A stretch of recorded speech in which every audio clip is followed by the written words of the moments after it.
All right, it's time for another Fibble. This is the game that's just like Wordle, but on every row, one of the clues is a lie. They're starting us with the word trait. The double T is kind of interesting, although it'd be more interesting if it was colored the other way around.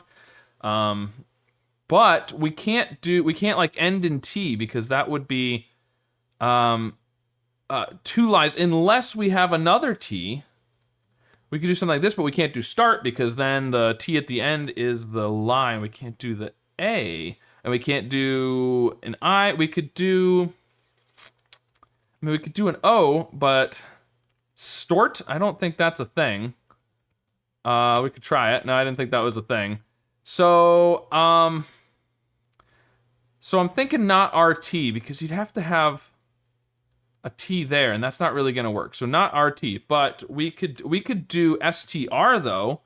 And then we could do strip or strap. I'm gonna do strip because having the I in the same place works out better for looking for contradictions. Okay, well, no contradiction there, but we do have either a T or no T, so those can't both be true. So one of those is a lie, so there is no I. There is an R, but we can't say for sure that those are true. One of them could be a lie and be green.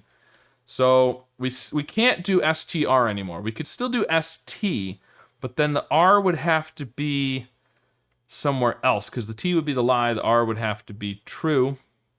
If we do an R there, then we'd need, we could do stare if the A was the lie on trait.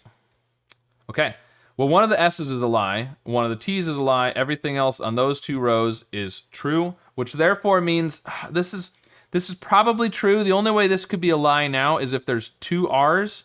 So I'm gonna say true. There's no A.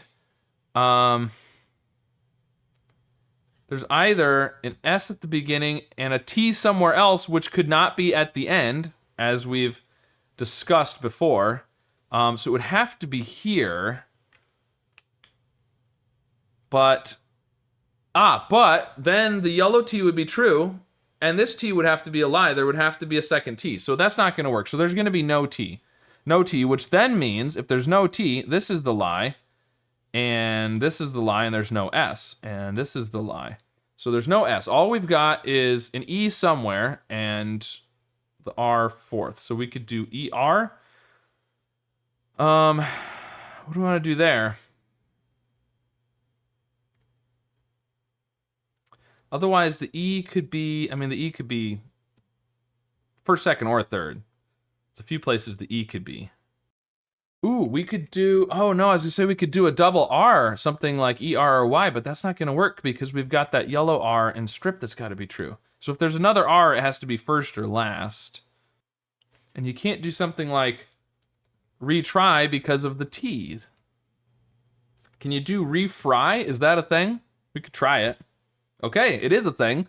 This is true. Okay, well, we don't know much from that, but interesting that the F and the, so there is at least one of the two, F and Y, have to be in the word. I'm feeling FY, because we can't put a T at the end, and, but what do I want to do? Could we have, I want to do fairy, but we can't have a second R. So, is there any other way? It could possibly be the Y, the F that's the lie. I don't think so, because you'd have to have an E at the beginning then. The E would have to be true. So I don't think that works. So I don't think the F can be a lie because it's supposed to be green. It could be a lie because there's no F. In which case, you'd still have to have the E-R-Y or the E at the beginning. Every with a double E. Of course. Every time I get stuck, not every time, but oftentimes when I get stuck on Fibble, it's because there's a double letter that I'm not considering. Every. All right, well, got it in 4. That seems to be my my normal anymore. So let me know if you had to stare at the grid a lot today to figure out every lie or not, or if it just, sort of came quickly to you. And of course, be sure to subscribe for more.